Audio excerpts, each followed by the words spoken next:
Me da mucho gusto iniciar este seminario sobre longevidad. Me parece que el tema es muy interesante.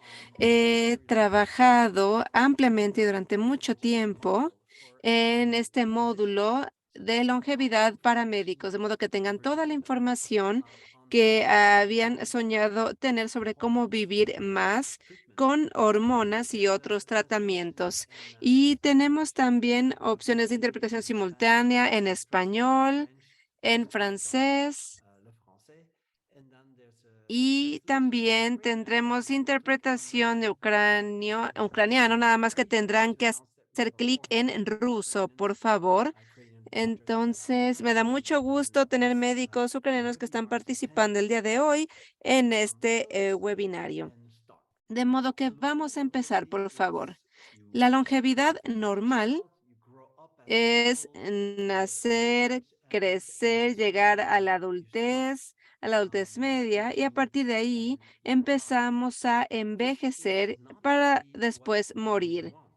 Esto no es lo que realmente queremos. Lo que realmente queremos es extender la longevidad, agregar más tiempo como joven adulto y saludable, es decir, agregar años de vida, pero en calidad de vida, en donde sigamos estando en buenas condiciones. Y este será justamente el tema del webinario del día de hoy. Entonces, bueno, hay gente que siempre me dice, prefiero esperar a tener todos los estudios. Bueno, si esperan eso, será demasiado tiempo habrá pasado, probablemente ya sea demasiado tarde para ese entonces. Tenemos suficiente información, suficientes datos que nos demuestran que hay mucho que se puede hacer para vivir más tiempo, y no nada más 2, 3 años, sino incluso 20 años más en un estado más joven. De modo que vamos a ver lo que este módulo ha incluido como información, y lo estaremos viendo de modo que la información sé que les intrigue, pero también les enseñará. Posteriormente tenemos una sesión entonces de 2 horas sobre la longevidad y sus factores, medicamentos. Hablaremos también de tendremos un webinario también que hablará sobre dietas, alimentos y bebidas que nos permiten vivir más tiempo. Y también tendremos una sesión sobre gente que hace que gente de 100 años, de 60 centenarios que viven tantos años y por qué. Estaremos hablando de por qué justamente logran vivir tanto tiempo. Y tendremos también una plática sobre las hormonas que ellos poseen y los niveles nutricionales que poseen. También hablaremos sobre las terapias hormonales para vivir más tiempo, qué hormonas, en qué cantidades, ya que hay hormonas que pueden salvar nuestra vida. Y también hablaremos de melatonina, DHA, cortisol, aldosterona, y también hablaremos de hormonas sexuales como estrógeno, progesterona, testosterona, tanto en hombres como en mujeres. Tenemos aquí mucha información al respecto y yo he recabado toda esta información para poder compartirla con ustedes. De modo que en la sesión 1 hay mucha información que podemos aprender. Tenemos primero que nada los factores de la longevidad que nos permiten vivir más tiempo. ¿Cuáles son estos factores? Bueno, en esta sesión, primero vamos a ver la parte en la que podemos hablar de los parámetros corporales, qué niveles de glucosa debemos tener, de CRP, colesterol, homocisteína, también cuáles son los marcadores físicos de la longevidad, como presión arterial, peso, músculos y grasa corporal. Y luego también hablaremos de la educación y cómo optimizarla, así como nuestro estilo de vida, cómo permanecer activos, qué tanto afecta esto a la longevidad, la espiritualidad, meditación, todos estos aspectos que también nos ayudan a mejorar la longevidad. Mucha información que puedo compartir con ustedes. Es realmente fascinante poder trabajar en este webinario y en este modelo. Y también tenemos aquí la experiencia de emociones positivas. Si nos sentimos bien, vivimos más tiempo. Si tenemos esperanza, vivimos más tiempo. Si somos felices, vivimos más tiempo. Si tenemos buen sentido del humor, también tendremos un estudio que nos hablará sobre esto. Y luego evitaremos estrés y emociones negativas. Y también veremos parte de esta información incluida y la mayoría de ella está en el módulo que les indico ahora. También hablaremos de los parámetros óptimos en sangre, cuáles son los niveles de glucosa en el suero para tener menor mortalidad, en donde, es decir, tendríamos mayor probabilidad de vivir más tiempo. Y como pueden ver aquí en pantalla, tenemos un seguimiento medio de 9 a 12 años en donde la mejor glucosa sería de 80 a 94 miligramos. Y si es menor, desde 75, 70, saben que se duplica la mortalidad cardiovascular y se aumenta la mortalidad por todas las causas. De modo que es importante quedarnos en estos niveles, ni muy elevados ni muy bajos. Y cuando vemos aquí a los pacientes con COVID-19, una de las razones por las cuales algunos de ellos murieron fue porque tenían mayores niveles de glucosa en la sangre. Cada 33% de aumento de glucosa en suero y en ayuno aumentaba la mortalidad 3.5 veces, de modo que si estamos aquí en este nivel, teníamos 3.5 más probabilidades de morir. De modo que si se tiene COVID, por favor, mídanse los niveles de azúcar y de ser necesario redúzcanlos. Ahora vamos a ver cómo las actividades pueden apoyarnos en esto. Y tengo mucha información al respecto, así que para apoyarla voy a mostrarles un estudio. Aquí tenemos caballeros activos físicamente, a quienes se les ha dado un seguimiento durante 15 a 16 años. Y estas son personas activas que han sido comparadas con inactivas o tra- de pronto activas. Y podemos ver que dependiendo la actividad física, por ejemplo, si es ligera, tiene una ligera diferencia, sí. Sin embargo, la actividad física moderada es la que tiene mayor diferencia, mucho más que la vigorosa y la ligera. Entonces, necesitamos una actividad física moderada para aumentar nuestros años de vida. Es importante, como les decía, y a modo de ejemplo, correr, por ejemplo, pero de una forma cómoda, no a una velocidad que sea demasiado elevada. Si hacen competencias, por ejemplo, a menudo neutraliza este efecto positivo. De modo que vamos a ver ahora algunas de las prácticas saludables que ustedes pueden realizar. ¿Y por qué no ver entonces a los pacientes con cáncer que van a morir? Este es un diagnóstico que el doctor les dará. ¿Y cómo es que estos pacientes entonces eh, podría darse pie a que el médico se equivoque en su pronóstico? Bueno, aquí tenemos 22 pacientes con cáncer metastásico y 9 estuvieron altamente involucrados en estrategias de autoayuda, realizaron relajación, visualizaron que mejoraban, meditaban, anotaban en un diario y trataron de mejorar su condición psicosocial. Y estos se compararon con 8 personas que no hicieron nada, se eran por vencidos, ya no querían vivir más tiempo o no pensaban que pudieran vivir más tiempo. Bueno, ¿cuál es la diferencia en la mortalidad al año en estas personas? Aquí tenemos aquellos que no están involucrados. Solamente 12.5% de ellos sobrevivieron a 2 años. Y aquellos que estuvieron más involucrados en estrategias de autoayuda, casi ninguno de ellos murió. 89% de ellos sobrevivió, 7 veces más. Y esa es la diferencia entre involucrarse en estrategias de autoayuda y darse por vencidos, pensar que no se puede hacer ya nada más. Proyectos para el futuro. Bueno, eso también podría aumentar la longevidad. Miren aquí, tenemos un estudio en adultos mayores franceses de 60 años o más y aquellos que tenían un proyecto para el futuro, que tenían planes, cosas por hacer, creían que tenían un futuro. Bueno, básicamente duplicaron su sobrevida y este sería alrededor de 4 o 5 años más de vida. Incluso algunos llegaron a 10 años más. Esta es una gran diferencia. ¿Qué podemos decir de la meditación? ¿Puede la meditación ayudar? Sí, claro que sí. Ayuda a sobrevivir más tiempo, pero veamos ahora los detalles. Como pueden ver aquí, por ejemplo, ejemplo, vemos un estudio de 73 adultos mayores, la media etaria era de 81 años, y la sobrevida después de 3 años para aquellos que no siguieron ejercicios de meditación o algún tratamiento relacionado, fue muy modesta. 70% de ellos sobrevivieron. En cuanto a la relajación, lo mismo. No hay mucha diferencia si hacemos ejercicios de relajación para vivir más tiempo. Sin embargo, si tenemos capacitación en mindfulness, es decir, ser consciente de en dónde nos encontramos en el presente, pues entonces la mayoría de ellos sobrevivían.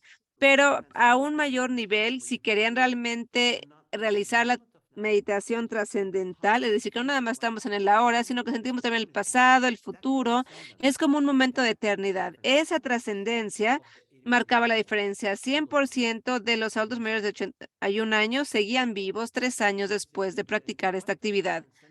Ahora, ¿qué hace la meditación trascendental? Esta meditación donde tenemos una sensación de cosquilleo y sentimos que estamos en contacto con el mundo. Y me doy cuenta que es mucho más fácil, sin embargo, tenemos que estar en el momento, en el ahora y en la eternidad. ¿Y qué es lo que permite esto, por ejemplo, en aterosclerosis carótida? Bueno, si tenemos menos de un año, es decir, de 6 a 9 meses realizándolo, la meditación trascendental, eh, el llevar una educación a las saludable o en una educación por la salud nos permite empeorar la aterosclerosis. Sin embargo, la meditación trascendental nos permite mejorar, es decir, no solo eh, sentir mejoría, sino también revertir el daño que ha provocado la aterosclerosis. De modo que, por favor, consideren la meditación trascendental. Nada más quisiera recordarles para quienes acaban de acompañarnos. Tenemos interpretación en ucraniano que encontrarán al hacer clic en el idioma ruso y para francés también tenemos la interpretación de inglés a francés, nada más tenemos que hacer clic en francés y lo mismo para el idioma español. Ahora hablemos sobre longevidad, emociones positivas. Hay que ser optimistas. Ayuda mucho también para vivir más tiempo. Tengo como 14, 15 estudios que he encontrado que les muestran que ser optimistas nos permiten vivir más tiempo. Y aquí tenemos adultos de entre 65 y 85 años y los adultos mayores con altos niveles de optimismo en el cuartil mayor durante un seguimiento de sesiones compartidos con aquellos que vivieron sin optimismo tenían mayor probabilidad de vivir más tiempo. Entonces, lo que tenemos aquí es que aquí tenemos la reducción en la mortalidad general y 77% menor probabilidad de morir por alguna cardiopatía. Imagínense qué diferencia es para nuestro corazón y nos permite vivir más. De modo que ser optimista eh, nos permite ser más objetivos, de modo que seamos optimistas para poder vivir más tiempo. Y humor.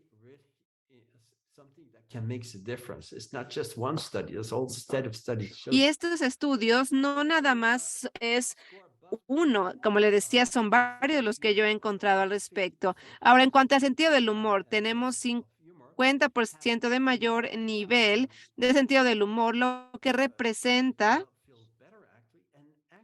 que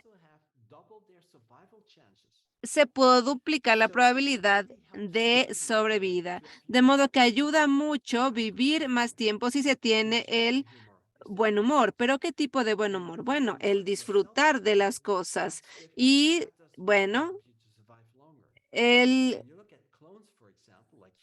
el ver únicamente programas de payasos, por ejemplo, eso no es exactamente lo mismo, o ser payaso no es exactamente lo mismo, porque su trabajo es el entretenimiento. Entonces ellos se ven estresados por esa situación, de modo que normalmente ellos fallecen a una edad mucho más temprana si lo comparamos con escritores u otro tipo de profesiones. Los payasos profesionales, los que se dedican al humorismo, al entretenimiento, mueren de hecho de una forma más temprana. Entonces realmente no cuenta en este caso, ya que ellos se estresan al realizar su profesión.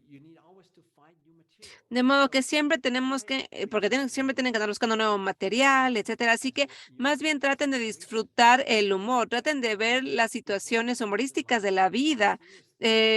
Las cosas serias no siempre son importantes, ya que también las cosas importantes pueden encontrarse en situaciones humorísticas que pueden llevar felicidad, no nada más a ustedes, sino a la gente que les rodea. Ahora vamos a ver qué sucede con las emociones negativas. Evitar o expresar las emociones negativas es probablemente lo que tengamos que hacer. Veamos aquí 51 miembros del clero católico con edad promedio de 65 años. Y lo que se en estas personas es que aquellos que expresaban su enojo, como lo vemos aquí en la imagen, al dárseles un seguimiento de casi 5 años, no tenía ningún aumento en la mortalidad. Algunos estudios, de hecho, muestran que cuando se es hostil, mejora la vida, pero no es así. Este muestra justamente el efecto negativo. De modo que, ¿qué sucede cuando internacionalizamos el humor, que no lo expresamos como en este caso? Bueno, nos deprimimos y el enojo de pronto se ve suprimido y hay 2 veces mayor mortalidad, de modo que la supresión es lo que se tiene que considerar. Bueno, si uno quiere ser como realmente es, ser uno mismo, y aquí hay un involucramiento espiritual, y es una razón por la cual probablemente estén aquí, es porque quieren ser como ustedes son y brillar. Así se sentirán mejor. No necesitan ser nadie más. Y esto significa que todas las emociones que les llegan, así como las negativas, tienen que ser aceptadas y expresadas. No importa la razón, no debe haber una razón por la cual debamos dejar de expresar una molestia. No debemos internalizarla, debemos expresarla porque eso nos permite ser mejores personas y viviremos más tiempo y no más corto y no menor tiempo como muestra este estudio. También tenemos toda una sesión sobre medicamentos, sobre drogas farmacéuticas que nos permiten vivir más tiempo. ¿Y qué tipo de medicamentos farmacéuticos nos permiten ampliar la cantidad de vida y los años de vida en salud? Bueno, tenemos aquí lo que se conoce como senoterapéutica y se hablará un poco más al respecto posteriormente. También tenemos los fármacos que imitan la restricción calórica, como el ayuno intermitente, por ejemplo, como la rapamicina y la metformina. Y luego tenemos activadores de telómeros en el caso de algunos extractos. Y también tenemos algunos medicamentos que marcan la diferencia y que nos permiten vivir más tiempo, como los medicamentos contra el Parkinson. También tenemos la aspirina y otros adelgazantes de la sangre. Y también tenemos medicamentos modificadores genéticos. Y esto es muy interesante. Y la información que les estaré compartiendo es de punta. Hablemos ahora de los activadores de telomerasas que pueden ampliar la calidad de vida.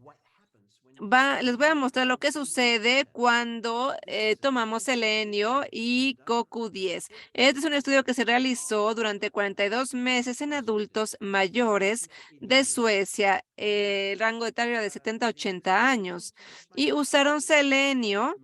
eh, 200 microgramos al día y coenzima Q10 100 miligramos al día. Y lo que sucedió fue que comparado con el grupo placebo, después de 42 meses de ensayo clínico, redujo significativamente el acortamiento de la extensión del telómero, es decir, del extremo de nuestros cromosomas. Y esto permite que las células no sobrevivan muy bien cuando no se mejora o cuando se acorta, de modo que evita o reduce la senescencia celular esta ingesta de medicamento. Y aquellos que tuvieron una extensión reducida del telómero de los leucocitos tenían el 6% menor probabilidad de sobrevivir. Y esta información también ayuda en la mortalidad cardiovascular y general.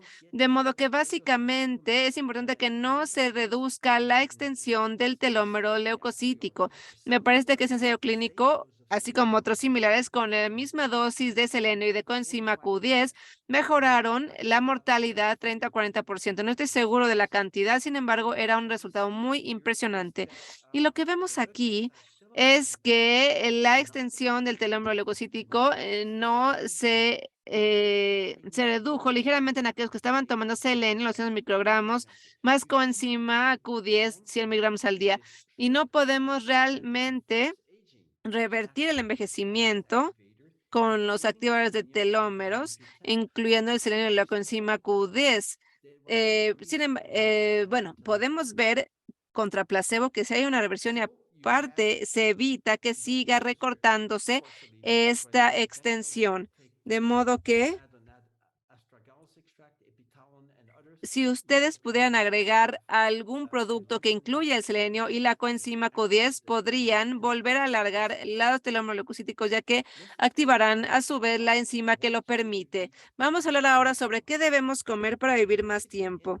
Y básicamente, aquí tenemos una primera sesión en la que yo les hablo sobre una dieta saludable, la dieta paleolítica, es decir, la dieta de baja ingesta calórica, el ayuno intermitente, la dieta keto, y también en áreas de mayor longevidad como Okinawa, nos llevan a ver su dieta y tomarla en cuenta en estas presentaciones. También vamos a hablar de dietas no saludables, altas en carbohidratos, cocinadas, y así podremos entender un poco mejor cuál es la mejor opción para nuestro paciente. Y ahora vamos a pensar las dietas vegetarianas. ¿Qué le hace esto a la longevidad? Aquí tenemos un ensayo clínico de 73,308 adultos jóvenes, hombres y mujeres de adventistas del séptimo día, y vemos aquí que ellos son vegetarianos. Y vemos que mejoró su sobrevida 14%. Y ustedes pueden decir, conozco vegetarianos que tienen todo tipo de dietas. Bueno, vamos a verlo entonces. ¿Cuál es la diferencia en la longevidad? Aquí, por ejemplo, si tenemos una dieta basada en huevo y leche, es decir, una dieta lacto o pues, basada en vegetarianismo, se aumenta 10% la sobrevida general. Y una dieta basada en pescados, definitivamente lo que se tiene que hacer si es que se es vegetariano, debemos incluir la proteína animal. Y esta vendría del pescado. Y así tenemos un 23% de sobrevida general. Y luego los vegetarianos, aquellos que a veces lo son y luego omnívoros, también entonces nada más tienen una sobrevida general de 9%. De modo que básicamente aquí tenemos que pensar en la dieta basada en pescados, que es bastante buena. Sin embargo, hay estudios que muestran que quienes comen carne, si no la cocinan a temperatura, así como frutas y vegetales, tiene una mejoría también equivalente en su sobrevida y su longevidad. Ahora tengo otra sesión que se centrará también en alimentos longevos o que promueven la longevidad. Tenemos aquí baja en azúcares, en carbohidratos, alimento que no es tóxico. Esto es muy interesante. Así que básicamente lo que tendremos en la sesión es que hablaremos de beber muchos fluidos, de cómo puede esto mejorar la longevidad. Tenemos también los alimentos saludables que pueden ser champiñones, pescado, alimentos no procesados, pescado, pollo, alimento bajo en colesterol. También tenemos que evitar fluidos como alcohol, café, leche. El jugo de frutas no es nada bueno. Les mostraré un estudio para que lo puedan ver con mayor claridad. Y también debemos evitar alimentos no saludables, altos en azúcar, en dulce, productos lácteos, carnes procesadas, etcétera. De modo que toda esta información siempre está respaldada por ensayos clínicos que sean sencillos de entender y también así sabremos a qué medida ayuda. Si es 10% menos, 15% menos, 70% menos, bueno, en general es alrededor de 20 a 25% menos cuando tomamos un producto alimenticio por separado. Ahora vamos a uno de los diferentes estudios. Si tenemos una porción al día, por ejemplo, una manzana, o algunas verduras o vegetales, durante el seguimiento se puede ir a 26 años de seguimiento. Tenemos aquí metaanálisis de estudios prospectivos de cohortes, en donde hay una sobrevida de 5%. De modo que si tenemos 5 porciones, puede haber una mejoría de 5% y vegetales también. Una porción de vegetales o verduras nos permite también una mayor sobrevida del 5% y frutas 6% si solamente es una sola fruta, de modo que si la separamos no hay ninguna diferencia si es una porción de frutas o vegetales. Entonces, ¿cuántas porciones podemos comer para mejorar la longevidad? Bueno, un máximo de 5 porciones para marcar la diferencia. Más allá de ello, no habrá una diferencia si son 7 o 5 de frutas y verduras al día. Entonces, es muy interesante que tenemos aquí muchos estudios sobre longevidad. Tenemos estudios sobre frutas y vegetales frescos, ya que los conservados no son muy buenos, es decir, los que han sido congelados no son muy buenos, tienen que ser frescos. Recordemos esto también. ¿Qué podemos decir sobre comer carne procesada? Bueno, la mayoría de estos estudios, la mayor ingesta de carne roja no procesada en pacientes con cáncer de próstata aumentaba la longevidad general y así como la sobrevida general. Y este es de un estudio con seguimiento de un año mínimo hasta 24 años máximo con pacientes que padecían cáncer de próstata. De modo, entre más comemos carne no procesada, mejor sería la sobrevida. También debemos evitar los jugos de frutas. Digo, aquí cuando comemos la fruta entera se va lentamente a nuestra sangre y eso está bien, pero cuando nos tomamos un licuado, ahí sí se va muy rápido y eso no es muy bueno. El consumo diario debe ser de 200, es de 250 gramos al día cuando se toma mediante jugo y eso es demasiado y termina reduciendo la sobrevida general. Y además, para nuestras cardiopatías, tampoco es nada bueno porque aumenta la mortalidad por cardiopatía, 32% más mortalidad y 2% menos de sobrevida. Y hay muchos estudios clínicos que lo demuestran, no nada más este. Ahora, otro estudio aquí nos muestra más de 20,000 adultos en donde cuando tomaban 5 vasos de otros fluidos como alcohol, café, té, bueno, básicamente se comparaba con menos de 2 vasos al día, y lo que pasaba es que duplicaba el riesgo de padecer cardiopatías coronarias en mujeres y más de 1.5 veces más de riesgo de padecer cardiopatías coronarias. De modo que lo mejor es tomar agua o sopas, caldos, pero no con con mucha sal. No tomemos ni refrescos, ni café, ni mucho té con cafeína. Bueno, ¿qué podemos hablar de los centenarios? Aquí también tenemos mayor información. Bueno, en la sesión 3 tenemos todo lo que hace que los centenarios vivan más tiempo, excepto la actitud psicológica. Eso no se detalla aquí, pero los centenarios y los supercentenarios tenemos hechos, cantidades, es decir, qué es y cuál es el número uno hoy en día, es decir, la persona más longeva.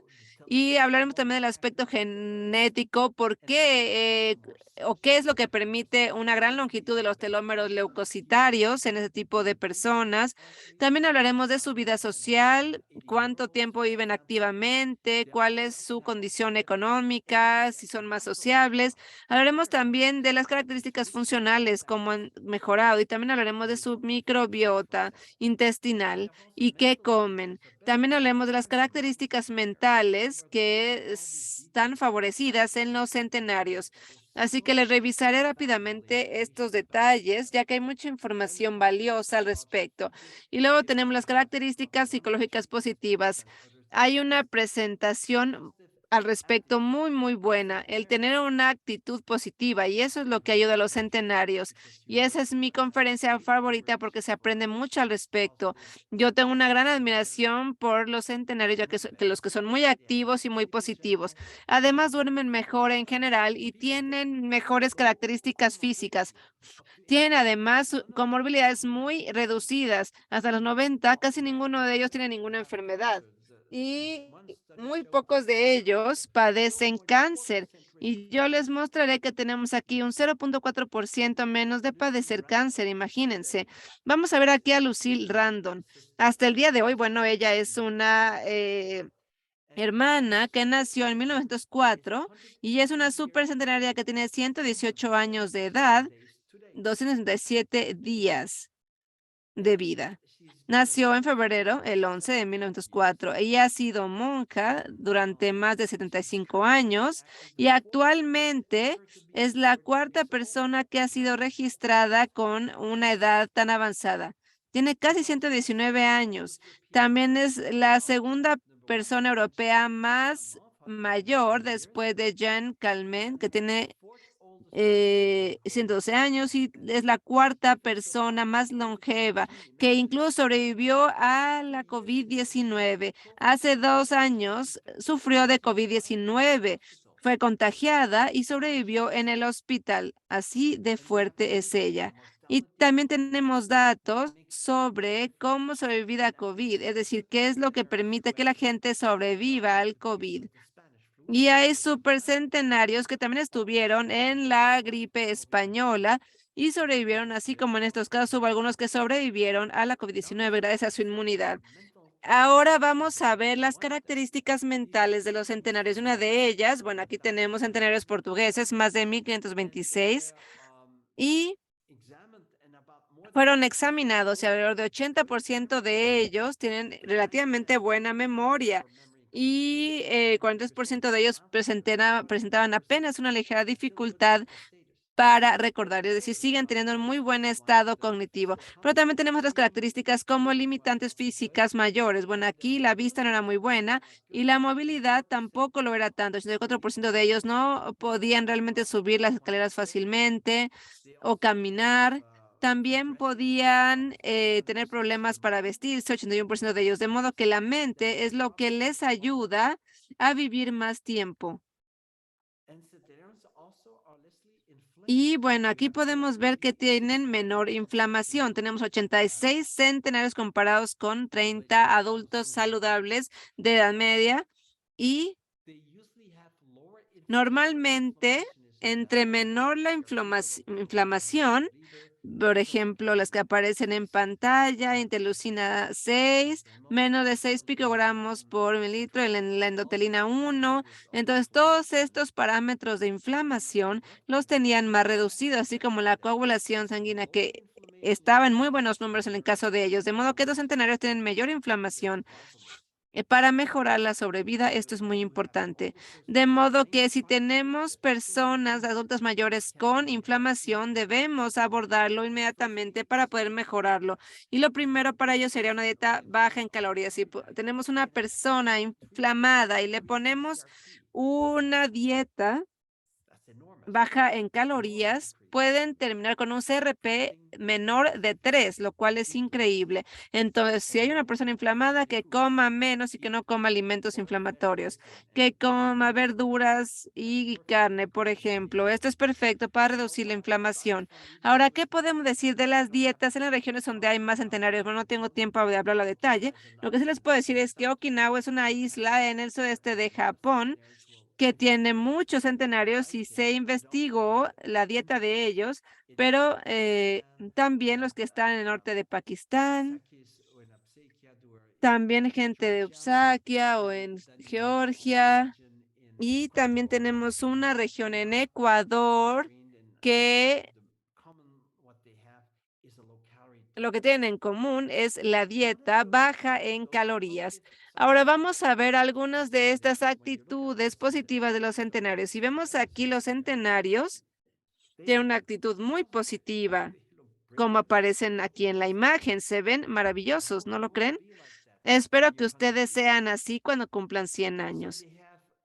De modo que, bueno, tienen una psique muy, muy positiva, es decir, tienen la voluntad de vivir, quieren vivir porque la vida es divertida y es placentera, y tienen también la valentía de envejecer, porque no siempre es fácil tener este aliento de envejecer.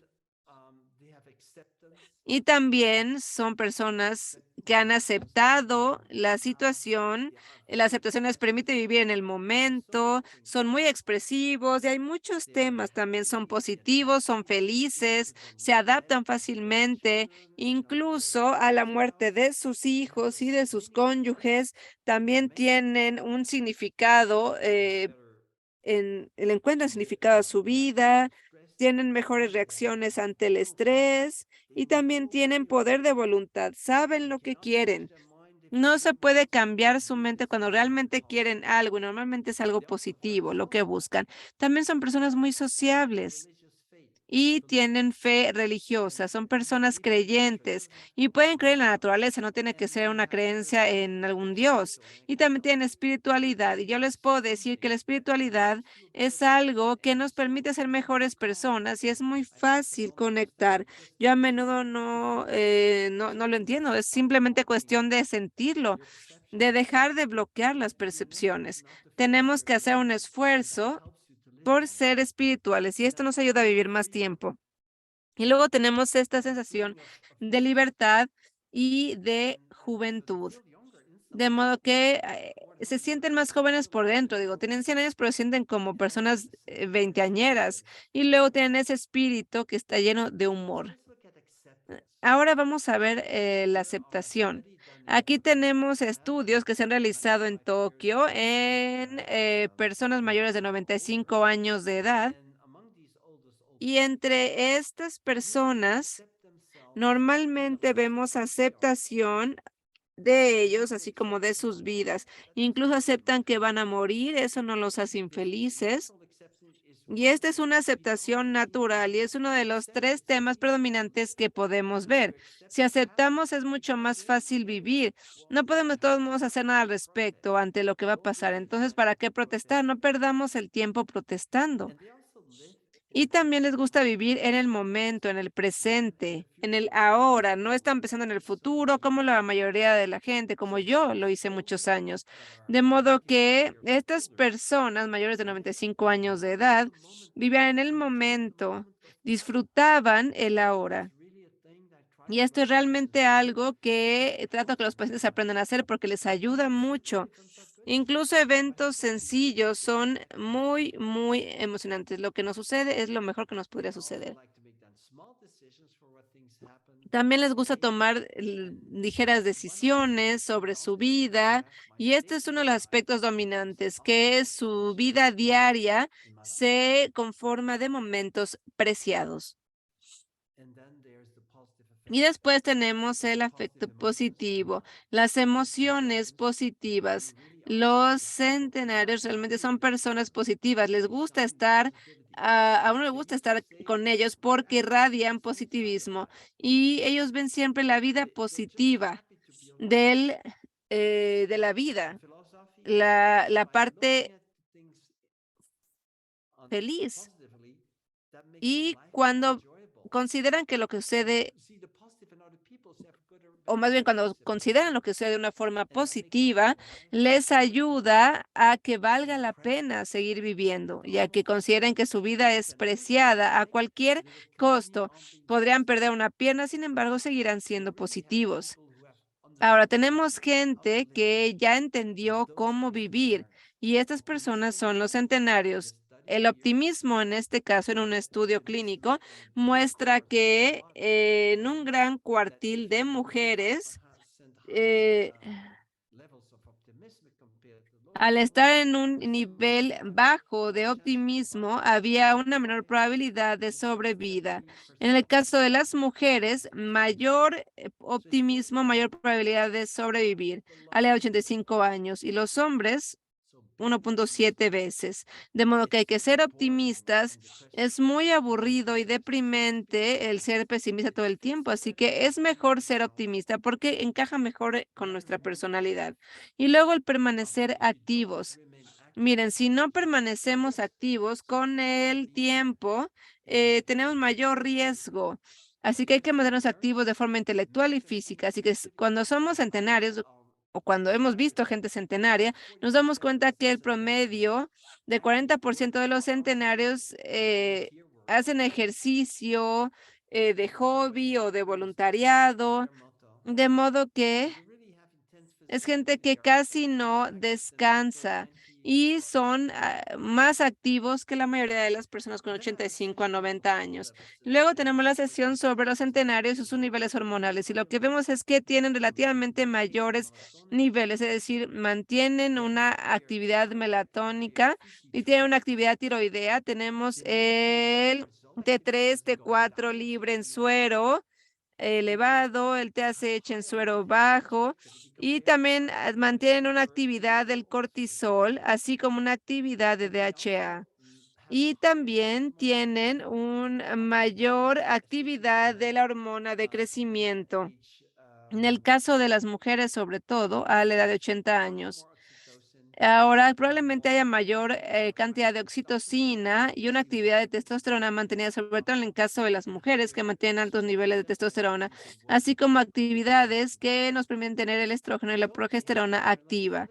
De modo que vamos a ver ahora uno o dos de estos ensayos clínicos que nos muestran que las personas completamente vivas e inteligentes, como el 148 centenarios daneses independientes relativamente, nos mostraban que cuando la tiroides está llena de nódulos, solamente 26% de ellos, según los ensayos clínicos, tenían alteraciones morfológicas y la mayoría de ellos mantenía una buena glándula tiroidea.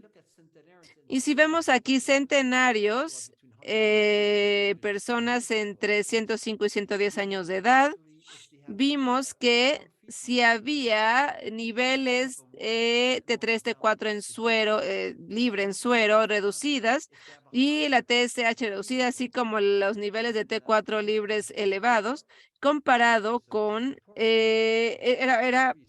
iba empeorando la mortalidad y la salud, comparado con mayores cantidades de T3 y T4, así como menores de T4, que es lo que mejoraba la funcionalidad cotidiana. Aquí tenemos un ensayo clínico de una mujer centenaria y es muy especial en este caso esta mujer ya que tiene un poder de voluntad muy elevado. Son personas obstinadas y tienen la capacidad de lograr lo que quieren, porque saben que es lo que quieren y lo buscan para obtenerlo, para lograrlo. Tenemos mujeres de 70 años en Estados Unidos, y aquí tenemos el nivel de testosterona de las mujeres en Okinawa de 70 años, y aquí tenemos el nivel de testosterona de una mujer en Okinawa a los 100 años. 130% mayor es este porcentaje de testosterona que en mujeres de 70 años. De modo que la mujer con testosterona es la que permanece hasta cumplir más de 100 años. Son quienes viven más. La testosterona es una hormona maravillosa para las mujeres. ¿Y qué podemos decir de las hormonas femeninas en centenarias? Bueno, aquí tenemos un estudio en centenarias chinas. Más de 1000 de estas mujeres adultas mayores eran de entre 80 y 99 años de edad.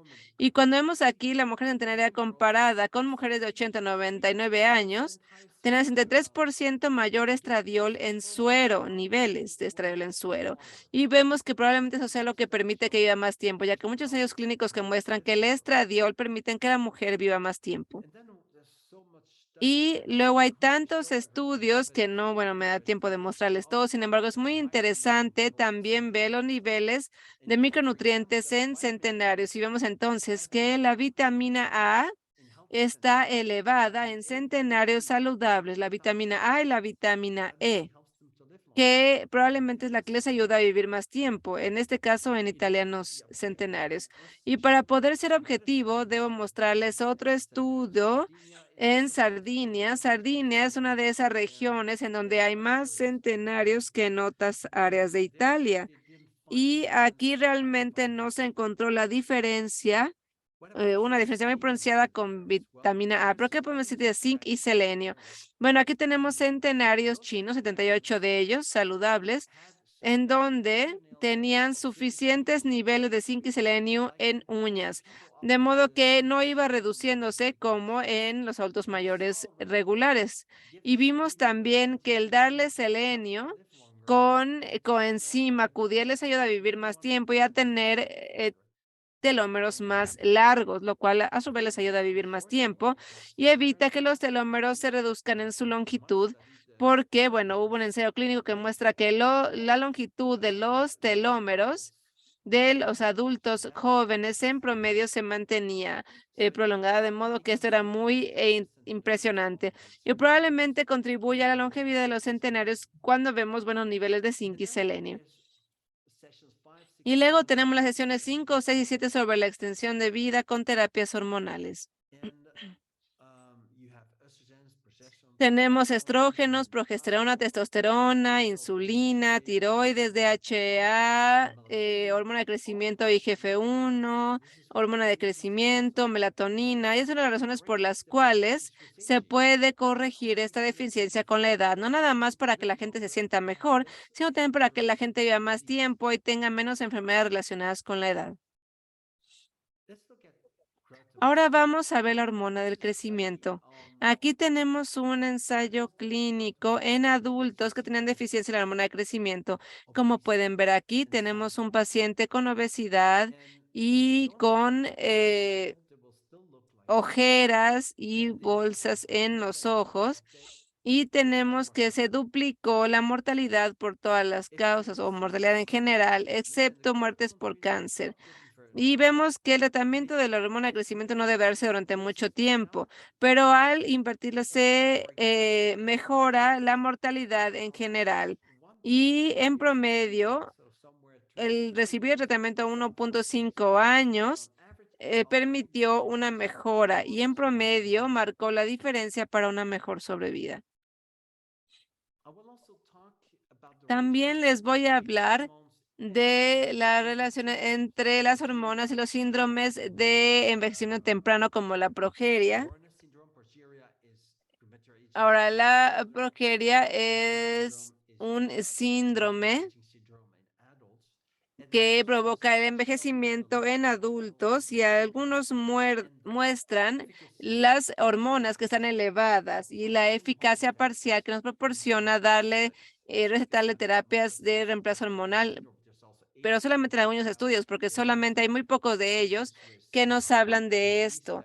Es decir, hay pacientes con alguna enfermedad que también reduce la cantidad de vida y los efectos hormonales también se ven afectados en estos casos. Así que progeria, cuando vemos un paciente con progeria, como en este caso, tiene una altura baja, tiene pérdida de cabello que se puede deber a deficiencia de la hormona de crecimiento, la nariz y la barbilla está subdesarrollada, hay mala memoria también, psicológicamente hablando, se asustan muy fácilmente y como pueden ver aquí en la imagen, se ven tensos, también se puede deber a deficiencia de la hormona de crecimiento y los niveles, no tanto de la hormona de crecimiento, sino de IGF-1, que refleja la actividad de la hormona de crecimiento, es decir, la hormona que engrosa la piel y que algunas secreciones dependen de esta, bueno, es muy baja en este tipo de pacientes.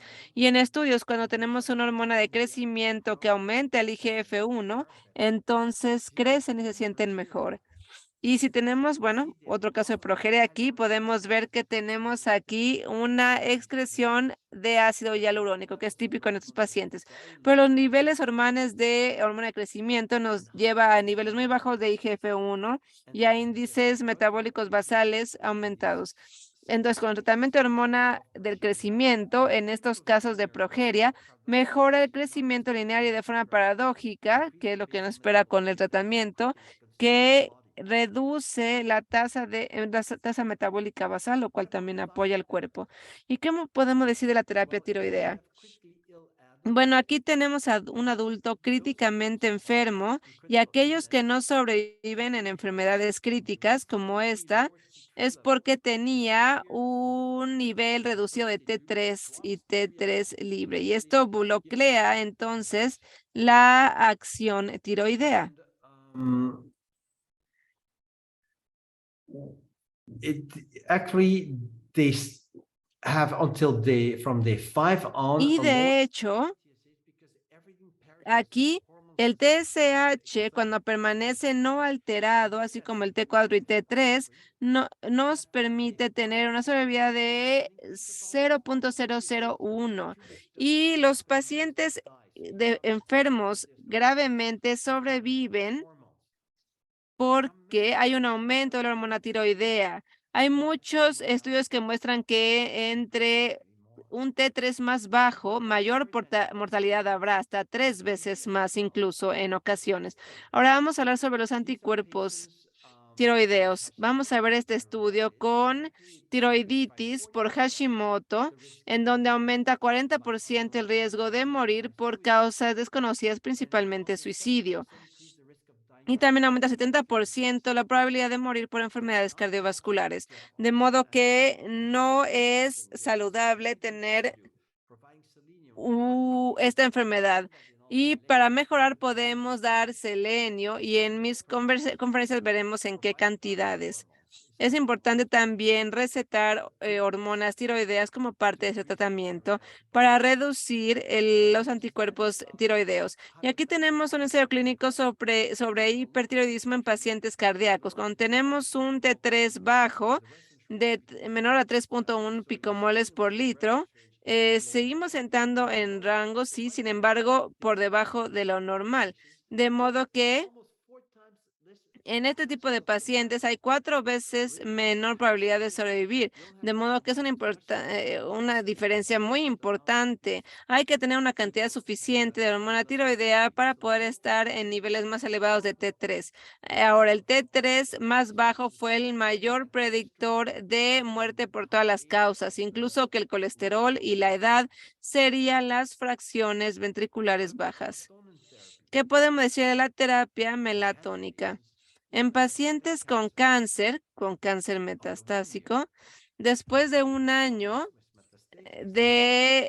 digamos, con metástasis, comparado con terapias, comparado con melatonina, hubo 7 veces mayor sobrevida. Imagínense, tenemos un paciente con un glioma, hay que recetarles melatonina entre 10 a 20 miligramos al día. No es peligroso dar una cantidad elevada. Ahora, tumores sólidos.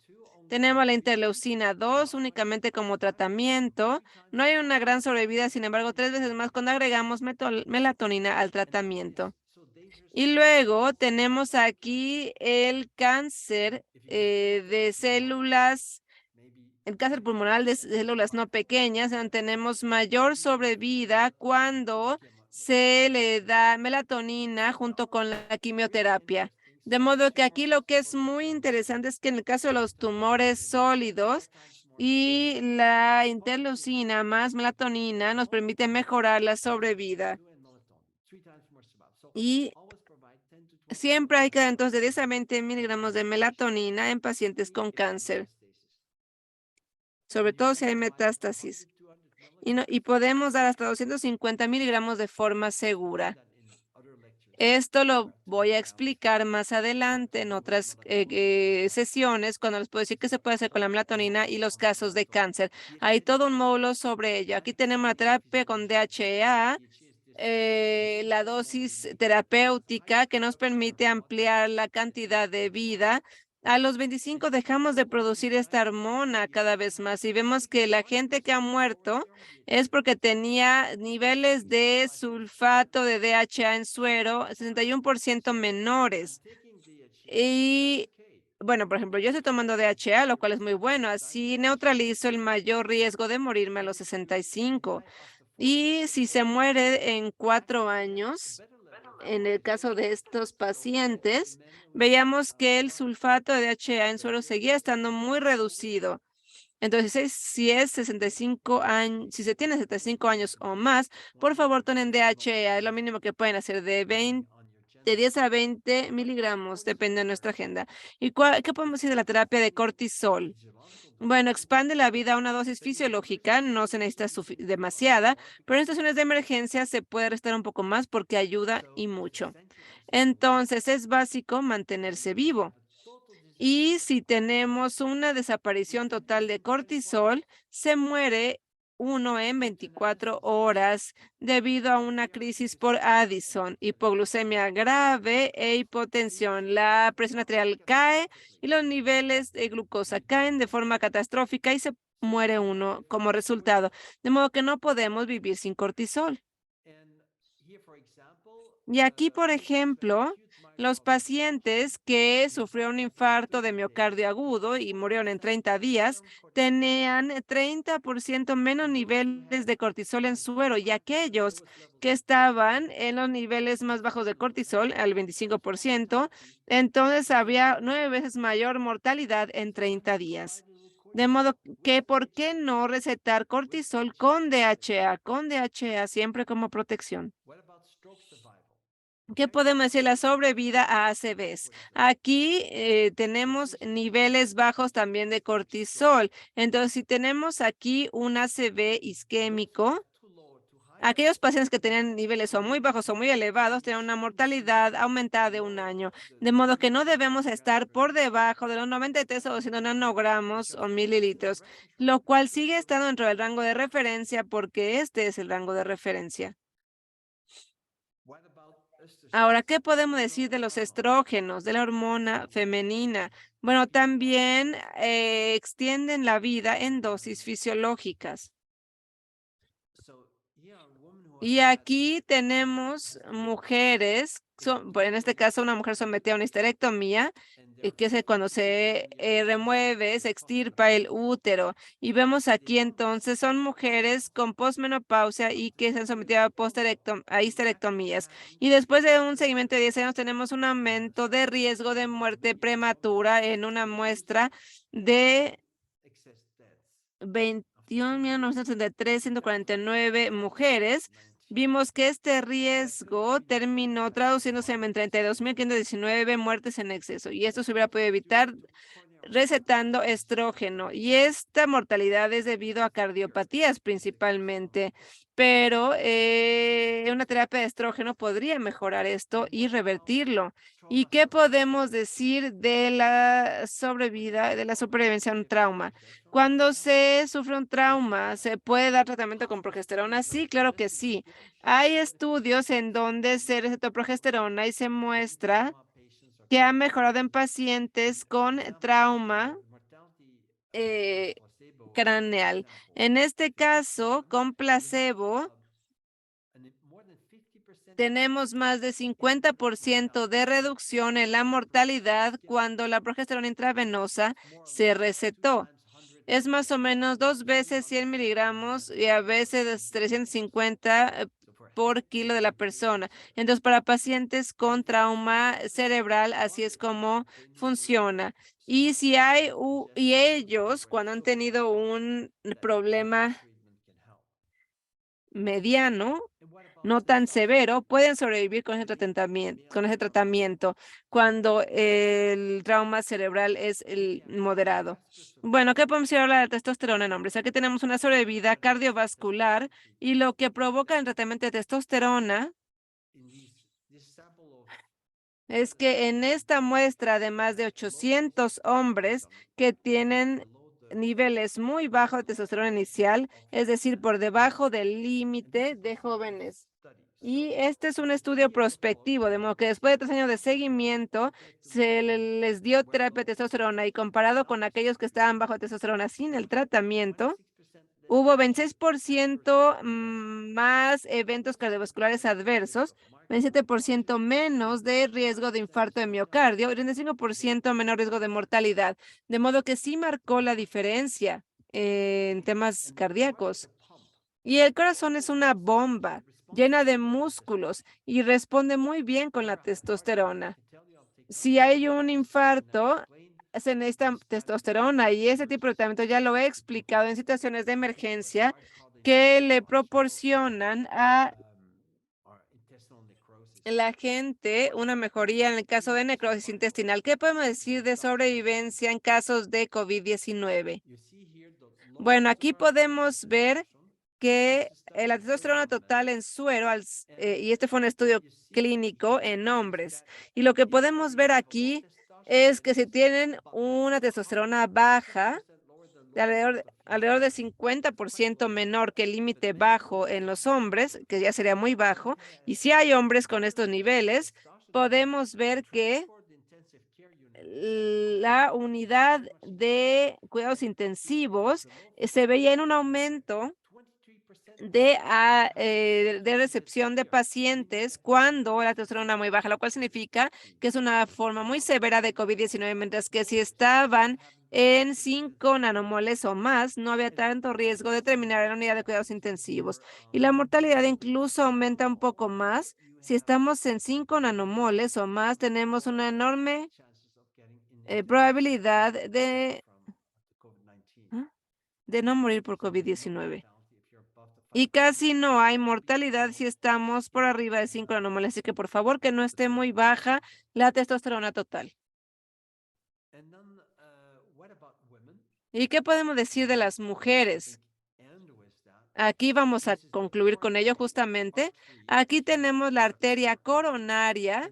Estas son las arterias coronarias y pueden ser aterostenóticas, es decir, puede haber presencia de aterosclerosis. Y la testosterona tiene cierta interferencia en la mujer al respecto. Miren, si vemos aquí testosterona total en suero bajo, y así como un sulfato de DHA también bajo en suero, hay mayor riesgo de morir por cardiopatía isquémica, sobre todo mujeres diabéticas. Entonces, para concluir, ¿cuánto podemos vivir con terapias hormonales? ¿Cuánto más? ¿Cuántos años le podemos agregar a nuestra vida con esas terapias? Y bueno, yo aquí estoy especulando. Les estoy dando datos míos que probablemente no sean 100% científicos, pero sí están basados en los estudios científicos que yo he visto. La mayor mejoría de la sobrevida y la longevidad es al mejorar las emociones, la psique y al ser más espiritual. Probablemente tengamos 7 años más de vida al ser así. Y también si nos cuidamos un poco más y si respiramos mejor, y si tenemos una mayor actividad física, también podemos probablemente agregar 4 años más de vida. Y una dieta saludable también nos puede dar 4 años más de vida si comemos y bebemos saludablemente. Y con suplementos nutricionales podemos vivir incluso 4 años más. Entonces, esto nos da 16 años más, incluso de modo que si viviéramos esto, probablemente llegaríamos a los 94 años si cada aspecto de esto se hace de forma correcta. Si hacemos suplementación hormonal como la hormona de crecimiento, probablemente tengamos 4 años más de vida. Y si tomamos hormonas femeninas, en el caso de la mujer, que se tome testosterona, también puede haber 2 años más, entonces 4 años en total. Y si el hombre toma testosterona, probablemente serán 4 años más. La tiroides podría ser 2 años más, cortisol en la dosis correcta, tal vez 2 años más, DHA 2, melatonina 2, así como oxitocina. También la vasopresina y la aldosterona y la pregnenolona, cada una podría dar medio año más. Y si calculamos todo esto, probablemente también tengamos 16 años adicionales de vida. Todas estas hormonas, si están deficientes y se corrigen y están en niveles óptimos naturales en nuestro cuerpo, pueden mejorar. Podríamos llegar hasta los 94 años de edad si combinamos ambas secciones. Ahora, incluso podríamos terminar con 32 años más. Podríamos llegar a 110 años. A lo mejor me estoy viendo muy optimista, pero supongamos que fuera tan solo una parte de esto. Vale la pena porque estos años que nos quedan son años con calidad de vida, en donde nos sentimos bien. Entonces, yo les quiero agradecer mucho por su atención y ahora voy a revisar las preguntas y respuestas, pero también quisiera yo presentarles algunos de mis libros. Tenemos este de Reversing Physical Aging, revertir la edad física. Este nos habla de cómo revertir nuestros sentidos. Hay mucho que podemos hacer que funciona muy bien. Y también tenemos el Atlas para terapia hormonal, el manual hormonal que nos da mayor información específica. Miren, aquí este Atlas tiene muchas imágenes, lo que nos ayuda realmente a detectar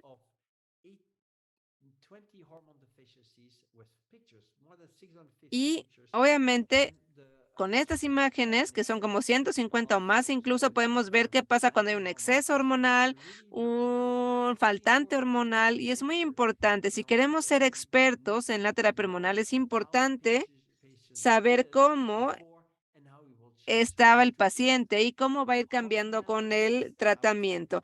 Tenemos el manual hormonal, que es el libro básico que necesitamos para empezar a trabajar en la terapia hormonal. Toda la información, como pueden ver aquí, en amarillo, es la más importante para las pruebas de laboratorio, para los tratamientos. Y es muy fácil de leer y nos explica muy bien a resolver problemas de tratamiento hormonal. Así que un libro que necesitan tener como médicos es el manual hormonal. También tenemos la información sobre testosterona para saber cómo tratar a pacientes con cáncer de próstata junto con otras hormonas. Nos ayuda a revertir el problema de atrofia.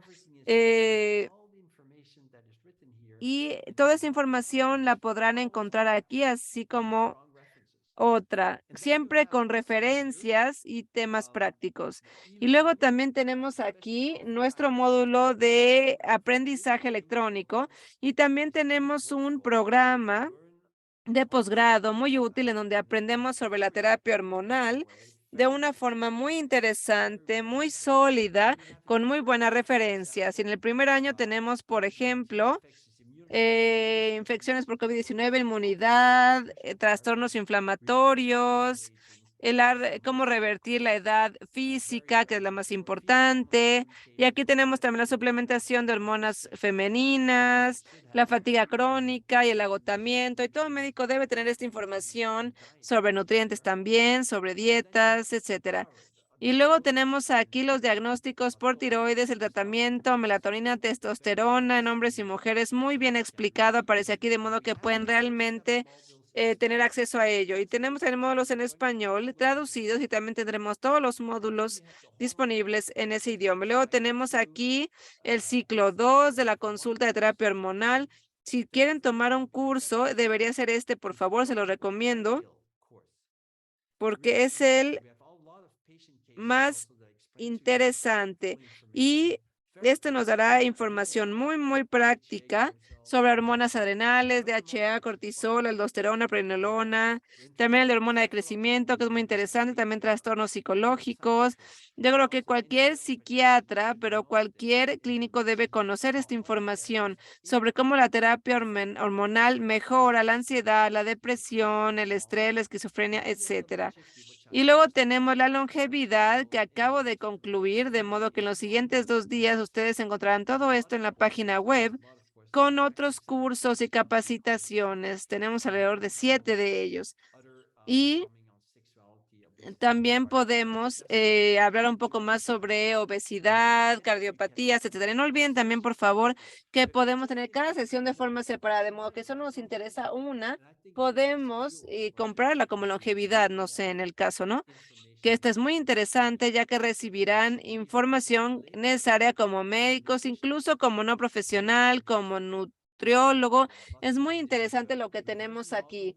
Y este es el módulo que se puede comprar de forma independiente. Tiene muchas imágenes y cada sesión que tenemos es de 2 horas.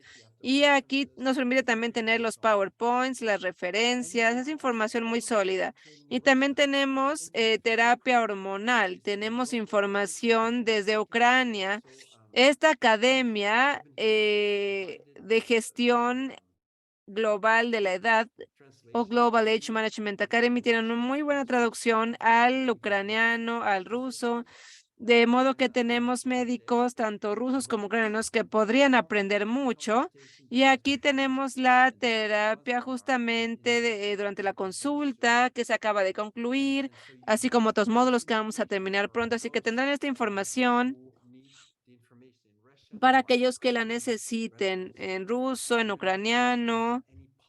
No vamos a tener aquí ninguna intervención en temas políticos. Apoyamos la paz y apoyamos al pueblo ucraniano en su sufrimiento, pero sí nos agrada apoyar al aspecto médico en Rusia. Apoyamos a aquellos en Rusia también. ¿Y qué podemos decir de nuestros siguientes eventos si es que quieren unirse a las sesiones? Tenemos otro taller sobre longevidad. El 8 de diciembre tenemos una preconferencia sobre antienvejecimiento. Y luego tenemos una conferencia muy importante este año en longevidad. Y aquí daré un taller también sobre cómo mejorar el estilo de vida y la dieta y cómo vivir más pensando en los factores sobre longevidad. También hablaré sobre centenarios y la mejor información que pueden recibir. Y luego tendré 4 horas sobre terapias hormonales y también sobre cómo trabajar en los síndromes de envejecimiento prematuro, enfocándonos principalmente en la posibilidad de sobrevivir más tiempo y de vivir en salud más tiempo. De modo que tenemos todas estas hormonas de la salud. Y esto también nos va a dar el mismo día en la tarde que hablará sobre una sesión sobre deficiencia hormonal, donde recibirán información muy interesante para principiantes, pero también permite entrar en contacto con ustedes para responder preguntas, de modo que si tienen preguntas, las pueden hacer ya sea en el taller o en ese tipo de sesiones. Y luego en la sesión principal les hablaré del cortisol, que es la hormona de longevidad número 1, que les permita abrir los ojos a nuevos temas, principalmente el tratamiento con cortisol, porque es muy positivo si se hace de forma segura. Y yo les puedo decir que estoy muy agradecido por ese tratamiento, ya que yo lo estoy tomando. Y quisiera agradecer a todos nuestros patrocinadores.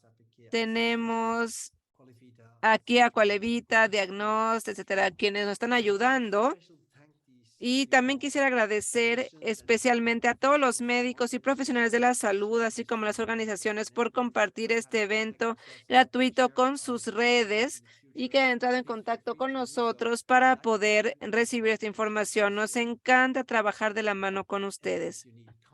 Y si necesitan información de contacto o mayor información en general sobre nuestros cursos, pueden ir a nuestra página web y este es nuestro correo electrónico. Entonces, ahora voy a revisar algunas de las preguntas y es importante comentarles que probablemente se They have a martial retiren law and that los profesores ucranianos, ya que hay ley marcial y ya es más de 10, ya pasan de las 10 de la noche, de modo que tienen que volver a casa por la situación de guerra que están viviendo. Así que estos son los links en Facebook, LinkedIn, en donde pueden obtener la información. Entonces, permítanme ir a las preguntas, por favor. Muchas gracias por su atención. Y también quisiera agradecer a nuestros intérpretes que han hecho su mejor esfuerzo. Sin ustedes no sería posible poder llegarle a tanta gente. Y bueno, la semana que viene estaré en Brasil, de hecho, dando talleres sobre longevidad, 4 horas, y que están en Latinoamérica, es el Longevitat Salute, conference. que es la conferencia anti-envejecimiento más importante en Brasil. Entonces, por favor, si tienen la oportunidad, acompáñennos, será una buena oportunidad para conocernos y así podremos compartir muy buena información porque habrá muy buenos oradores que son internacionales. De modo que permítanme ahora pasar a la sección de preguntas y respuestas y para aquellos que quieran revisar, la grabación estará disponible y accesible en Facebook y hay otras formas también de tener acceso a ellas. Hay una pregunta en ucraniano que no puedo leer, una disculpa por ello. Perdón, doctor. Ahora, el levantamiento de pesas durante 45 minutos se considera actividad vigorosa. Yo creo que pudiera ser muy intensa si esta actividad, en cuanto a la longevidad, sí nos va a ayudar a vivir más tiempo, pero no tanto como otros ejercicios más moderados. Correr a 9 kilómetros por hora en la caminadora se considera actividad vigorosa. Pues para algunas personas creo yo que es una actividad moderada. Es buena actividad además para vivir más tiempo. Tienen que sentirlo, tienen que sentir si se quedan sin aliento, no es bueno. Hay que estar estables. Si estamos en una situación estable, entonces un ejercicio moderado y es suficiente, pero no se queden sin aliento. No olviden que respirar nos ayuda a vivir mejor. Respirar bien nos ayuda a vivir más tiempo. Y recuerden que eso mejora la mortalidad, sobre todo si uno ronca, hay que buscar la situación porque sí quita tiempo de vida. Una de las formas es poner nuestra barbilla pegada a nuestro pecho. Así es casi imposible roncar. Y así respirarán mejor.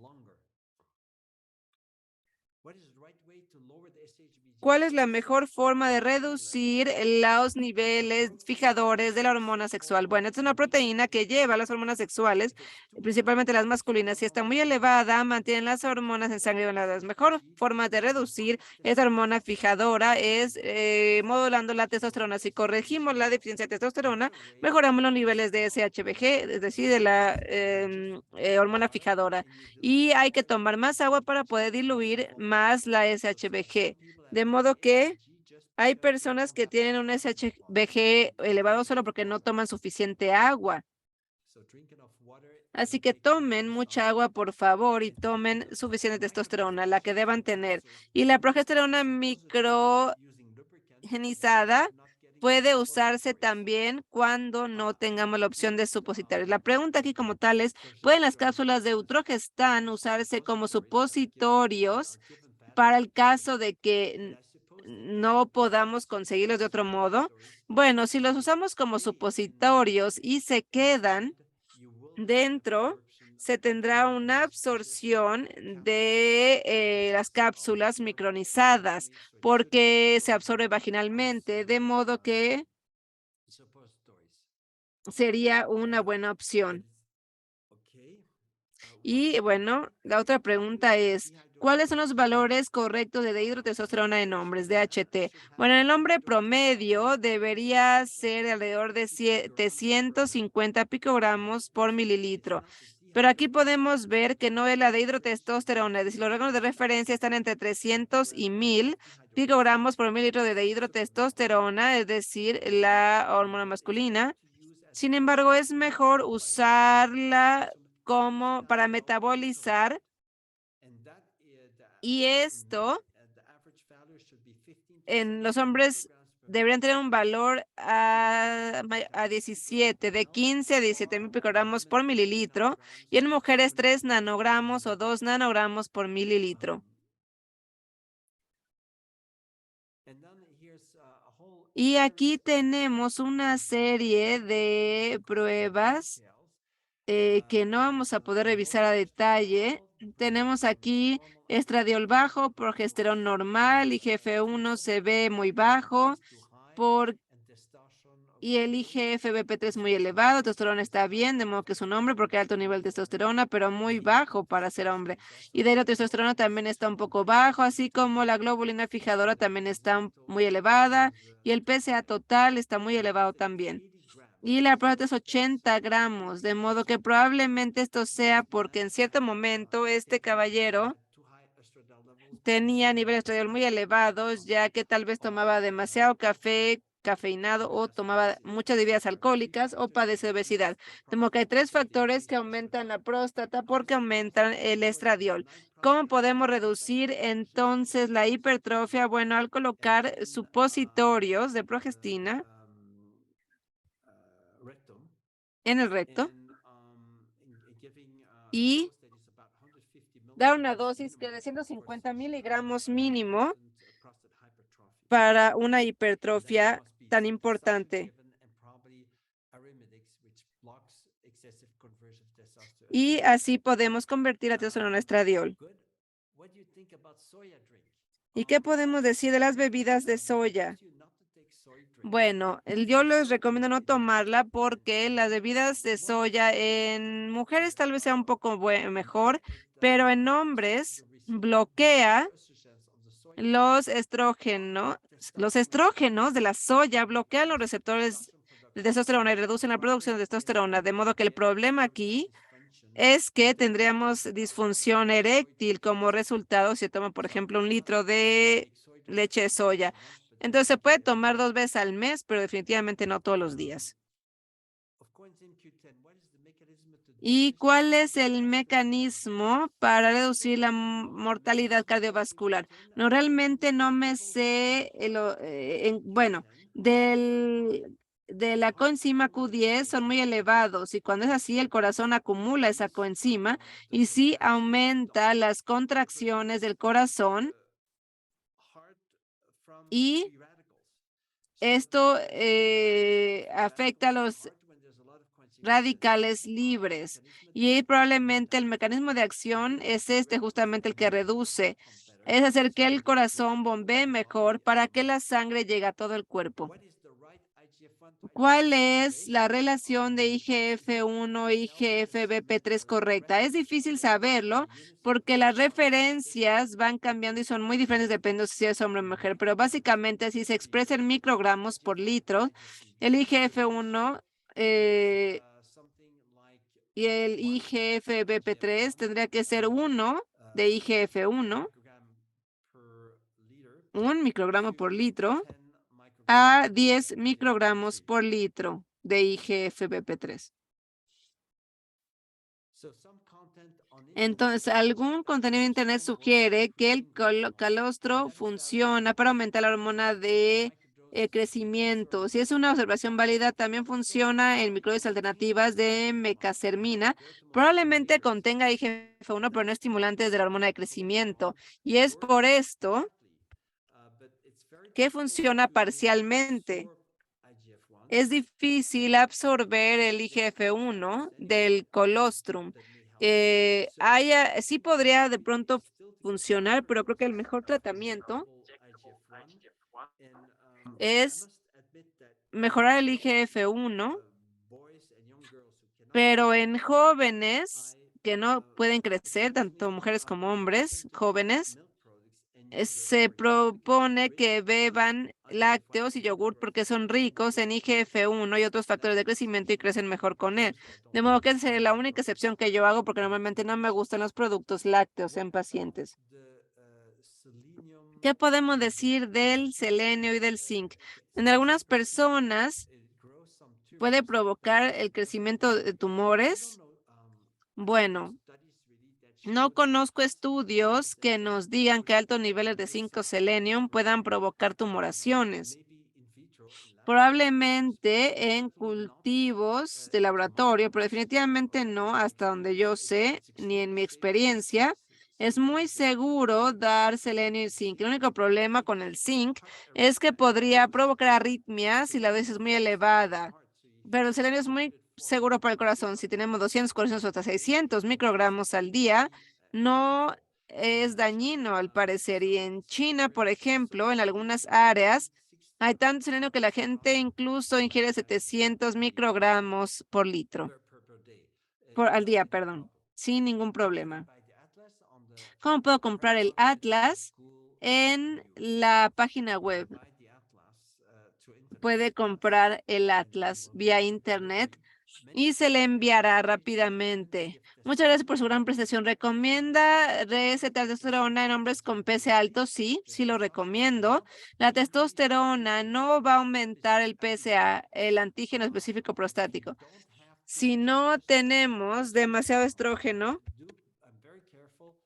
yo tengo mucho cuidado a la hora de checar los niveles de progesterona que no aumenten con testosterona. De otro modo, yo recomiendo Arimidex y les pido que en el caso del antígeno prostático específico, sí les pido que dejen de tomar café con cafeína. Este es un gran problema, así como el alcoholismo, ya que aumenta el estradiol y empeora el antígeno prostático específico, pese en corto. Y hay el estrógeno en mujeres con historial de cáncer de seno y que se han sometido a cirugías. ¿Qué nos puede decir? El estrógeno y progesterona es muy importante después de padecer cáncer de seno, ya que estas tendrán 50% mayor probabilidad de que no haya recidiva. Hay un metaanálisis de 15 estudios de mujeres que tomaron este producto y tienen menor probabilidad de recidiva. La mortalidad se redujo también. La mortalidad redujo entre 20 y 80% en mujeres con cáncer de seno cuando tomaban hormonas femeninas. Y eso también es válido para el receptor positivo de estrógeno y los tumores de este tipo, que son los más peligrosos normalmente. De modo que es muy importante recibir hormonas femeninas, pero nunca con dominancia de estrógeno. Es decir, que la mujer probablemente nunca va a tener senos con dolor. Aquí, en este modelo de longevidad, también hablaré sobre cómo pueden lograr que las mujeres con cáncer de seno vivan más gracias a las hormonas femeninas y en qué dosis. Así que pueden encontrar la información en este módulo sobre longevidad que pueden comprar por separado, así como otros módulos que también se pueden comprar de forma individual. Hay alternativas naturales para la aplicación de testosterona externa en la forma de gel, como algún medicamento específico. Bueno, hay algunos extractos de planta que aumentan 20% de testosterona libre y probablemente ayude a mejorar la testosterona. Ahora es importante saber que puede mejorar si comemos proteínas, pero no en exceso. Y básicamente se pueden mejorar los niveles de testosterona, cualquier persona lo puede hacer al comer más grasas como yemas, hígado, mantequilla. Y definitivamente tenemos que evitar pan de grano porque se pierde testosterona en las heces. Entonces, por favor, no lo hagan, no coman pan de grano entero.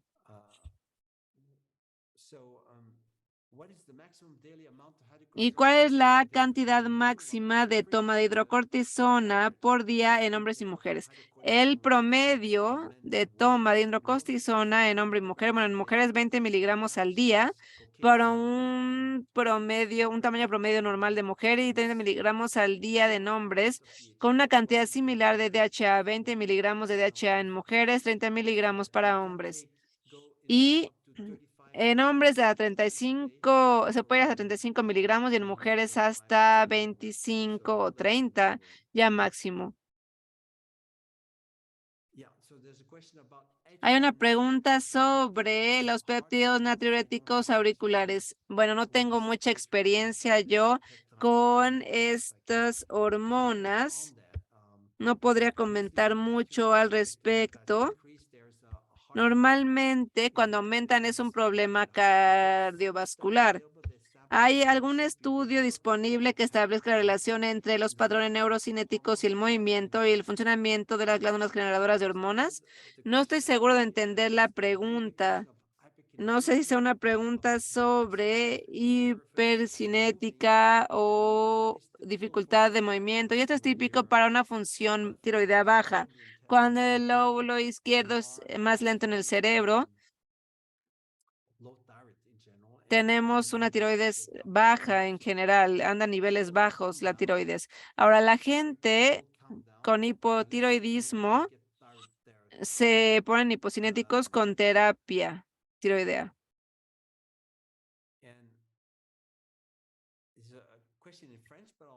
Ahora hay una pregunta en francés, la voy a decir en inglés. ¿Cómo se puede evitar la destrucción de la tiroides por el síndrome de Hashimoto? Bueno, en esta presentación lo mencioné un momento. Tenemos que hay que recetar selenio entre 200 y 400 microgramos al día, esa sería la dosis. Y así proporcionamos vitamina D en alrededor de 10,000 unidades internacionales al día, que sigue siendo seguro sin problema. Y luego corregimos la deficiencia tiroidea y tomamos productos lácteos. Ese es el tratamiento básico. Pero tenemos otras presentaciones sobre qué hacer cuando se presenta la tiroiditis por Hashimoto, que es muy interesante y así podemos recibir información adicional.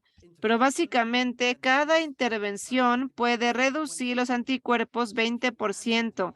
De modo que si agregamos todo esto, podemos tener 60, 80% o incluso una desaparición total de la enfermedad por Hashimoto. Pero olvidemos también que el alimento es muy importante y creo también que psicológicamente hablando, debemos estar en un ambiente más tranquilo.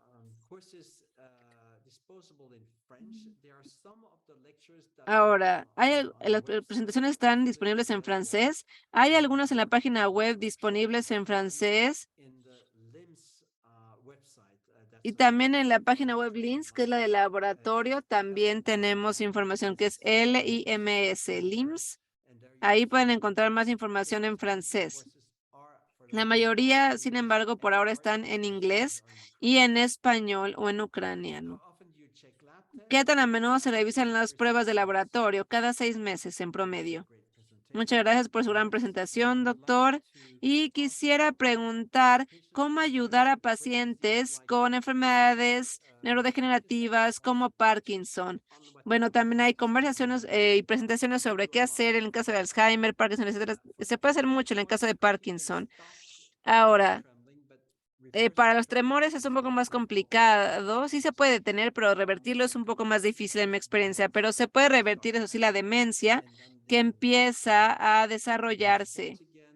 Y puede haber deportes de nuevo, pararse más erguidos. Y tenemos que agregar la hormona de crecimiento al tratamiento definitivamente en el caso de Parkinson. Si una persona tiene esclerosis múltiple, no es hormona de crecimiento, sino IGF-1, porque la hormona de crecimiento reduce el cortisol y provoca la crisis de la esclerosis múltiple. Y esta responde mejor al IGF-1 y a la terapia con tiroides. Esas son las dos principales. Se puede descontar, si se puede hacer un descuento si se compra el Atlas y el manual hormonal. Si ya compré la primera edición alguna vez, sí, seguramente sí, por favor, contacten a nuestro servicio de ventas. Muchas gracias, Dina Keller, por tus comentarios. Y muchas gracias. Ok, ¿cuál es la mejor forma de evitar los cálculos renales? Muchas gracias. Bueno, la mejor forma, hay tres. La mejor es tomar hormonas, no tomar calcio en exceso y la hormona de crecimiento sexual, testosterona, etcétera, es la que hay que equilibrar. Y luego magnesio para que, y vitamina 6. Y también necesitamos tomar mucha agua y esa es la mejor forma de evitar cálculos renales. Y esto también, también hay que agregar las bebidas ácidas, hay que eliminarlas porque le quitan el calcio a nuestros huesos, como el café, el té, incluso té negro, alcohol, todo esto nos hace perder calcio en nuestros huesos. Entonces hay que evitarlo.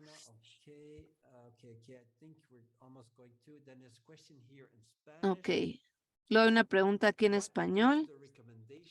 ¿Cuál es la recomendación para terapia con cortisol en pacientes que ya sufren de osteoporosis?